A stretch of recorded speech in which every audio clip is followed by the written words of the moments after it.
Aracımız Ford Focus. Araçta start stop arızası var ve bu arıza ile alakalı akü ölçtüğümüzde akünün ömrünü doldurduğunu gördük. Akü değişimini yaptık fakat start stop gene çalışmıyor. Bunun bir resetleme sistemi var. Tek tek göstereyim. Burada önce kontağı kapatıyoruz. Birinci adım. Kontağı açtık. Sis düğmesini 5 kez kapatıp açıyoruz.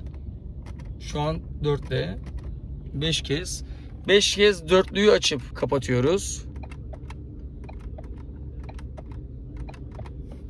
Sonra akü lambasını takip ediyoruz. Resetleme işleminden sonra akü lambası yanıp sönecek ve start stop sistemi artık aktif hale gelmiş durumda. Kontağı kapattık, açtık, aracı çalıştırdık. Sistem Porsche. Takip için teşekkürler. Bakımdayız.com